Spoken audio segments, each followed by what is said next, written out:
Hey everybody, Crime and Cask coming at you here with the CC News Network.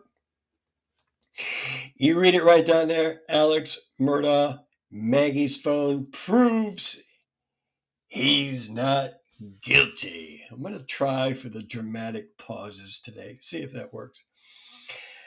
Okay, so let's get to it, shall we? We're going to talk about Alex Murdaugh and Maggie's phone and how it proves that he's not guilty. How? We're going to use the prosecution's evidence. Not my evidence, the prosecution's evidence. So let's get to it. All right. We're going to start after the unaliving happens. So between 8:53:15, actually, let me get over here so you guys can see. I'm going to share my screen right here. There we go. Can you guys see that, or you want that bigger?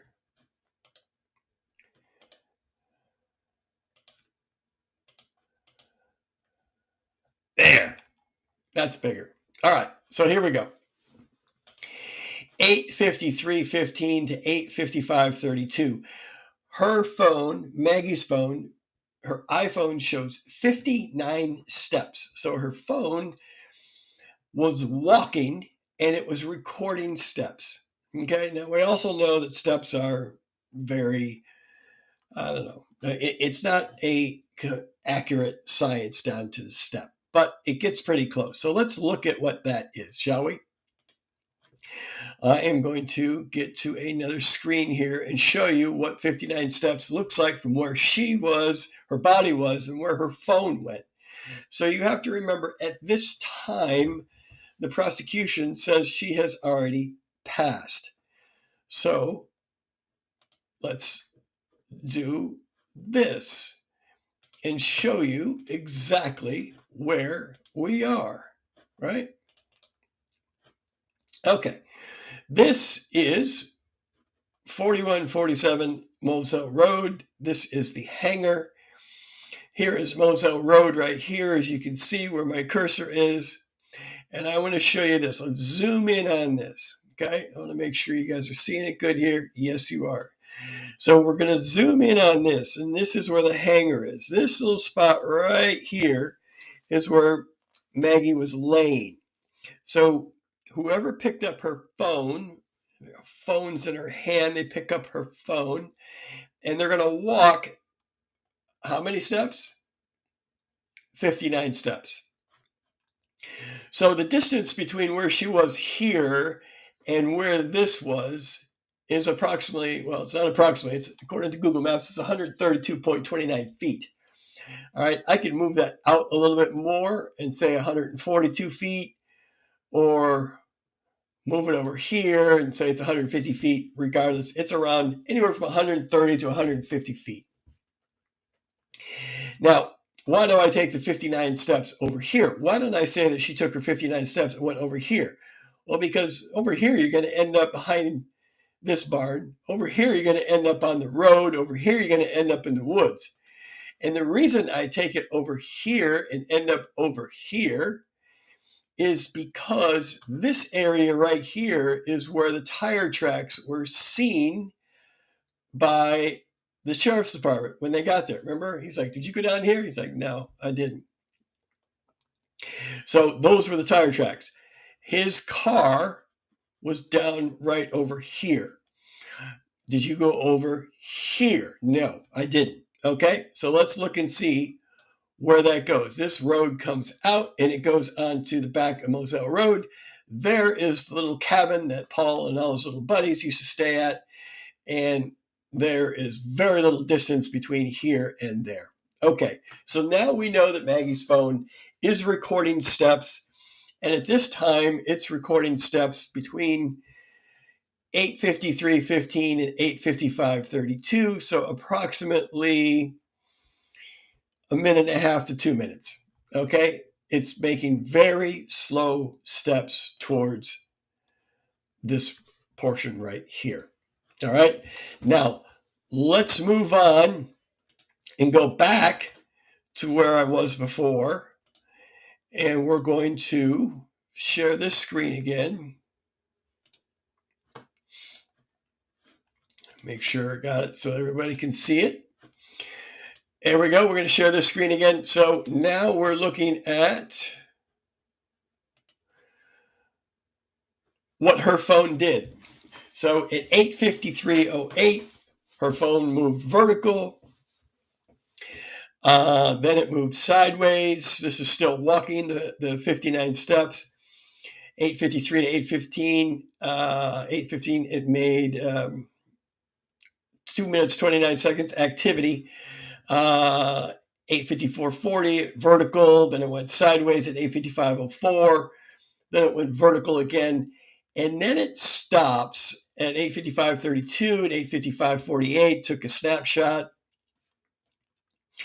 Her backlight goes off from 8:55 to 9:03, meaning no activity, no steps, no nothing, recording, doing nothing. That's what, 8 minutes, a little over 8 minutes. All right. Now we go, Paul receives a phone call, and here's where it gets important. Her backlight is on because Alex Murdaugh calls her at 9:04:23. He says, hey, what are you doing? Now remember, at this time, Alex's phone is recording steps. Maggie's phone is not recording steps. So you can say, well, maybe he put her phone down. Maybe he did. Let's keep going. So her phone is down. She missed a call. 9:04:32 to 9:04:45. Backlight is off. Alex calls his dad.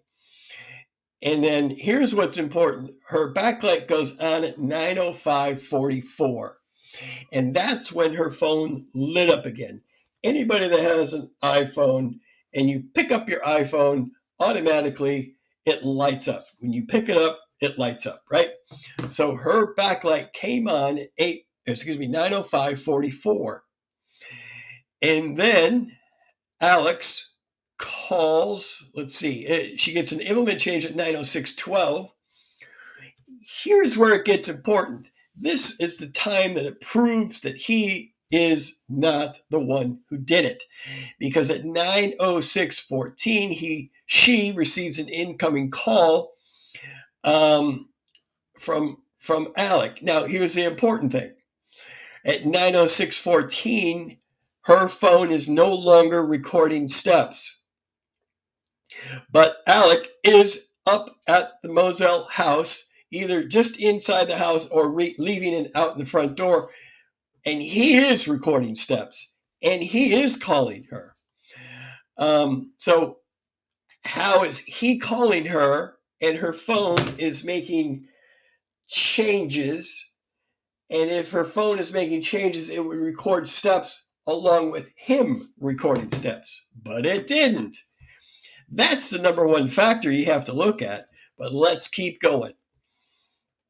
So at 9:06:15, Alex says he calls Maggie Murdaugh. He didn't answer, but it was only 3 seconds long. Do you see that? Make sure you guys see that. It was only 3 seconds long.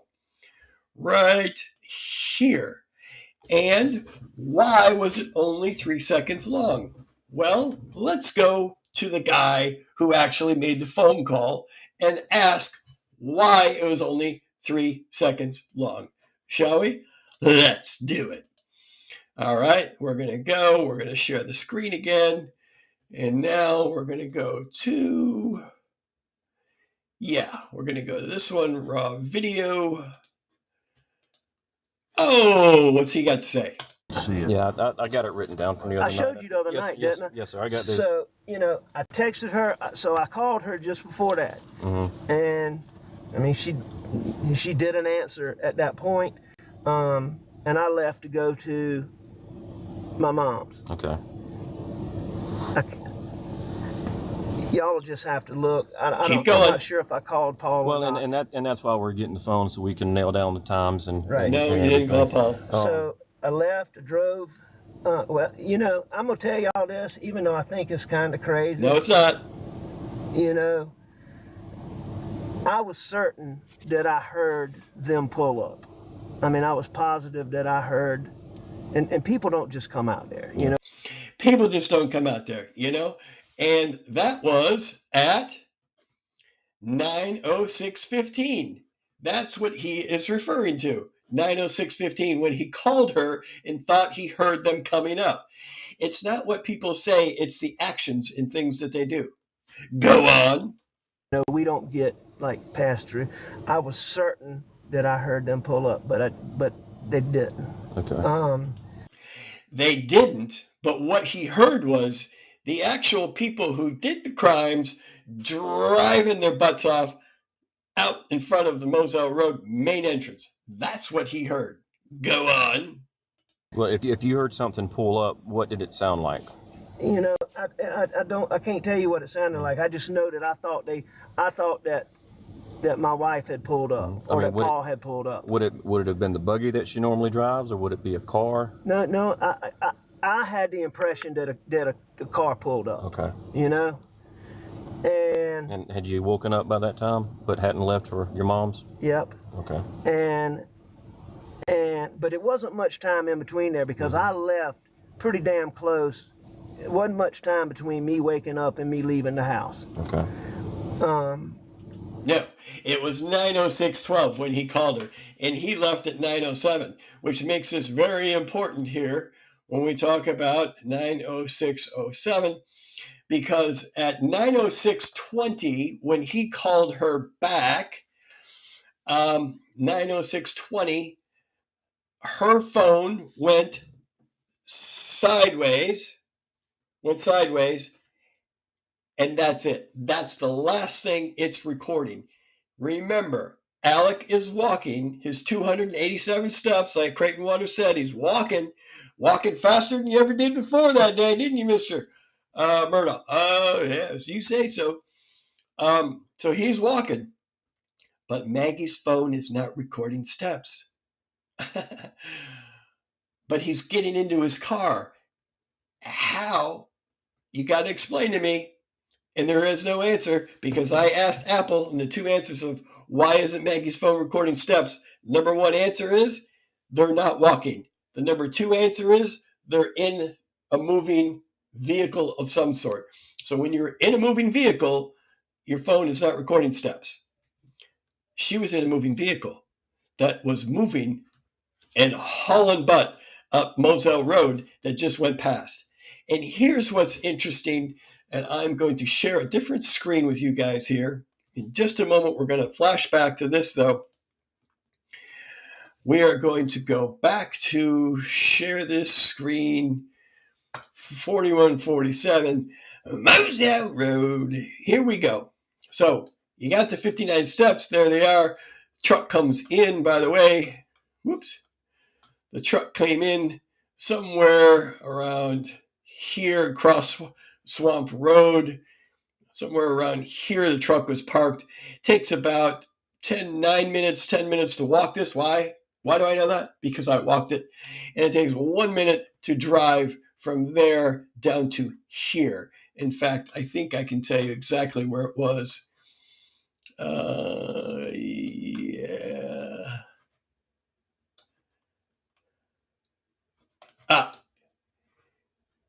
Here it is, right here. They parked right here. There's a little drive that goes into here, and you can park right there, and no one will see your vehicle from the road. So that's where they were, right before cross Swamp Road. And then it takes 1 minute to drive from there down to here. So, but here's where it gets interesting. I'm going to show you where Maggie's phone was found. Maggie's phone was found right around this area right here, right before the opening of this field. There's a fence right over there. So her phone was found right over here. And the distance, the amount of time it takes, because I timed it myself, I guarantee you nobody else on planet Earth has done this except for me. And I did it not once, not twice, numerous times, came with the same time. When I leave this little spot here on Moselle Road, make sure I'm showing you guys this so you can see right here on Moselle Road, when I left right here and I got to right here, it took me approximately 30 seconds, okay? Each time. I was off maybe a second or two. And the distance between here and there is about 6 seconds. So that's 36 seconds. Well, let me show you something. 36 seconds. Remember that number, because here we go. 36 seconds. Share screen. Make sure you guys see this. Whoops. Make sure you guys see this. 36 seconds. Ready? Remember at 9:05:44, her phone backlight came on and her phone went sideways orientation, like you're throwing it out the window at 9:06:20. What's the difference between 9:05:44 and 9:06:20? I'll wait.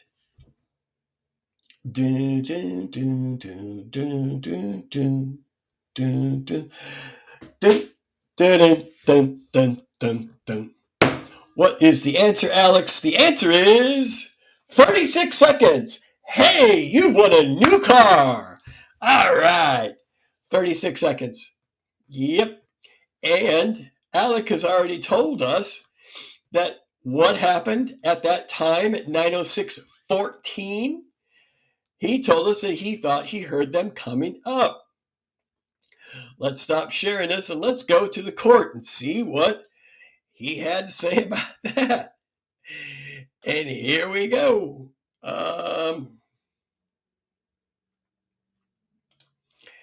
Let's see, Mr. Wallace. What do you got to say? Where'd he go? Where'd he go? 8:49, and you lay down on the couch and doze for a second, and then you were up with more steps in a shorter time period than you had done all day. Yes, Mr. Waters, he was walking a lot, and his phone was recording steps, and Maggie's phone wasn't. Well, I mean, your number is 8:49. What I'm telling this jury is that I went down there, and when I took that chicken from Bubba, I would have said something to Mags. I got back on that golf cart, and I drove back to my house. After getting back to my house, I went inside, and in short order, I went to the couch. That's what I'm telling this jury. Did you go anywhere else in the house? Mr. Waters, I can't tell you specifically about that. I don't think so, but I may have. Did you have that tan blackout and a 12-gauge shotgun on that golf cart when you drove down there? No. You didn't? No. Did you see them when you were down there? No. No. So we got you back around 8:49, and you're leaving at 9:02, correct? No, I'm leaving at 9:07. I started walking at 9:02. And you didn't see any weapons down there. You just happened to be back there. You didn't hear anything at all. Did you hear anything at all, Mr. Murdaugh, during that time period? Well, yes, I did. No, I did not. You didn't? Didn't you tell law enforcement that you thought you heard them pull up? Didn't you tell law enforcement that? Yes, I did. I did think they had pulled up. All right. Oh, well, there it goes again. So that was that. You did think that? Yes. All right. So now you're saying there was a car pulling up? No. You didn't testify to that yesterday, did you, in your new version of events that No, I don't. construct? Mr. Waters, I don't believe there was a car pulling up. Okay. But that's what you told law enforcement, didn't you? No, I told law enforcement that I thought they had pulled up. Okay. All right. He did say, though, he said, what do you think it was a car? He's like, yeah, I thought it was a car. But you're saying you couldn't hear blackout shots, supposedly, but you could hear that, correct? I didn't say I couldn't hear blackout shots, but I'm saying that I thought when I got up from taking a nap, if I took a nap, but when I got up from laying down, as I was getting ready to go to my mom's, there was a point in time where I thought Maggie and Paul had come back. That was at 9:06:14 when he called her, and it only lasted for 3 seconds. So he hung up the phone. That's exactly the time, and he was either right at the front steps or walking out, because I'll show you in a second. You also told him that you thought you heard a wildcat. But All right, we're not going to get into the wildcat. So I'm going to go into show you. Here we go. All right. Let's stop sharing that. Let's share. I love this little sharing thing. There we go. Go back to here. And now you can see it. Okay. So we are going to show you here, 90614, right? He calls, hangs up, and he called her right back, 90615, because he thought he heard him coming up, and then, well, that wasn't her. So he hangs up. And then her phone went sideways at 90620, and that's the last we ever heard of her phone. Backlight went off at 907. But guess what? Again, remember Mr. Creighton Waters just said, you're walking all around faster than you ever have before. Yes, I was. Well, while he's walking, guess whose phone is not recording steps, but just did record steps? You guessed it. Chuck, tell them what they've won. You've won a not guilty plea. Because here's what happens next. At 906:53, we're talking just seconds. So he's walking out the door, and at seconds, at 906:53, Alex Murdaugh's Suburban shows a device connection to his iPhone. So his Suburban is out in front on the grass in the front yard, and it connects, and he's walking to his vehicle. Gets in his vehicle, starts his vehicle, it connects.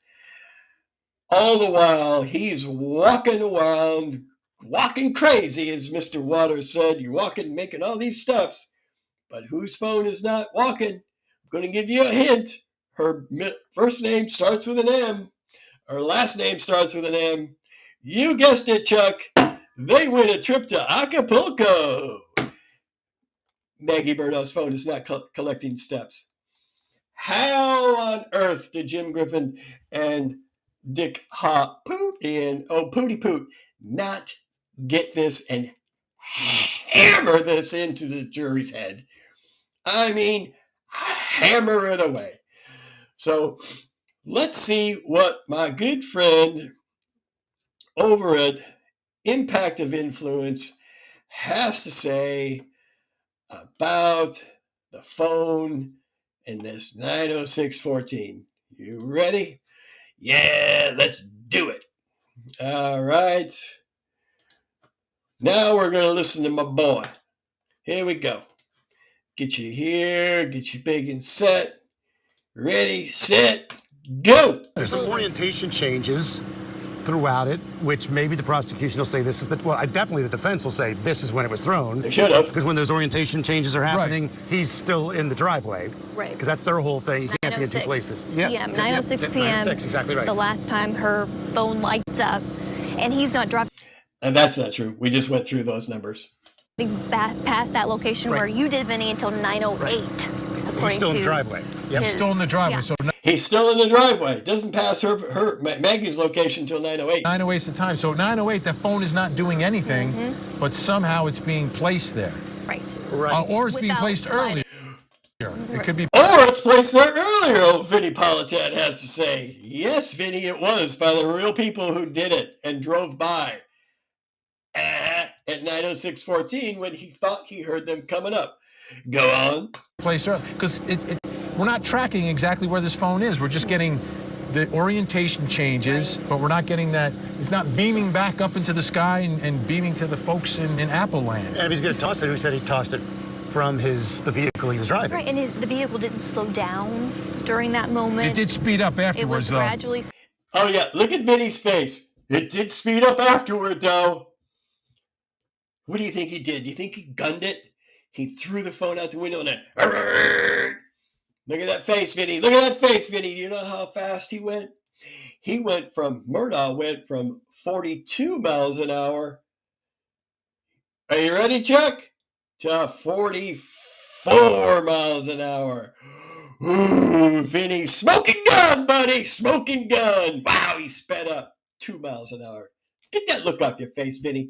speedy, and then it sped up It more. sped up.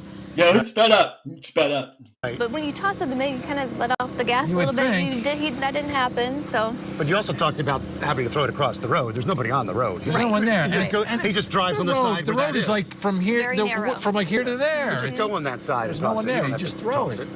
I know, it's weird, right? It's a strange fact here that could have been very dangerous for the killer, right? To take the phone away, because now all of a sudden there's something that could potentially track you, which again is all counterintuitive to everything else. That's the smartest thing Vinny just said. It's something that could track you. So when Alex is calling, and then he's calling again, and you're driving down Moselle Road, and Alex is calling you, what are you going to do? Chuck? You're going to throw the phone out the window and say, get rid of that damn thing. But Alec also touched Paul's phone. He did? Whoever hired Vinny needs to be fired. So there we go. I hope this has thoroughly explained this to you, and you have not been thoroughly confused at this. But now you have heard from Alex Murdaugh himself. You have heard from Creighton Waters saying that Alec was walking all over the place. You have heard from Vinny Politan. You've heard from Impact of Influence that Maggie's phone was not moving. But I've showed you where it was moving to. I showed you who went and picked him up. I showed you how long it takes to get from the back of Moselle to where Maggie's phone was thrown, which was 36 seconds. Remember that? And I went out and I did that experiment. Yeah, 36 seconds. Sometimes I just get tired of winning. But hey, no one's going to listen to this. Everybody who thinks Alex Murdaugh is guilty is going to call this BS. You're not going to listen to it. You're going to listen to some idiot who says they're a relative of Murdaugh, who is not a relative of Murdaugh, in some stupid Facebook post, who's going to create lies and defame everybody and anything they can. And you're going to go, oh, I heard Paul cut his hands off. It must be true. No. Go with the facts. Go with the evidence, the actual evidence. Then go out to Moselle and do the experiments and the investigation that I did. No one else did it. Nobody else did. If anybody else did it and documented it like I have, and taken that documentation, that investigation, and laid it over the prosecution's timeline, and it fits perfectly. I mean, perfectly. By the way, you want to read all about it, these little books back here. There's Juror 785, Defending Alex Murdaugh. That was my first book. There's my third book, trumped up. A little gamecock there back there for you. A little gamecock, little Packer helmet, little Bob Greasy helmet, little Masters flag, little Johnny Walker, little PBR. I mean, this is my whole life right here. You got it. Anyway, put it in the comments, like, follow, share. We are almost to 100,000 followers over at the Tiki and the Taki. Let's keep it going. Let's check it out. I'm 28 minutes into this. I have proved once again Alex Murdaugh didn't do it. And you must show me evidence that proves otherwise. Anyway, it's been great. Sorry I missed anything on comments here, but I'll check them out later. I'll repost some of this stuff, but proved it once again with evidence. And you just keep listening to those stupid podcasts who keep telling you lies, who know nothing about this because they only read about it in a court document, and they're going to lie to you some more and make you believe that Alex Murdaugh is a bad person, which he is. I do believe that, but he did not do that to his wife. He did not do that to his son. And that is just a sliver of the information and evidence that I've been able to prove using the prosecution's evidence that he did not do it. I'm not crazy. I wrote a book about it. And there was a juror 785. She wrote one because enough is enough, because of all the stupid podcasters out there saying stupid stuff about this. And I'm not talking about impact of influence whatsoever. Love those guys. But listen, just follow the facts. Follow Crime and Cask. Follow the CC News Network. You're going to get real hard-hitting investigative news that is fact-based news, straight down the middle. I'm not going to give you, I'm not going to come at you and just destroy somebody because I want to destroy them. I'm going to give you the facts, and the facts will destroy them if they need to be destroyed. But anyway, that's it. I'm done rambling. Crime and Cask!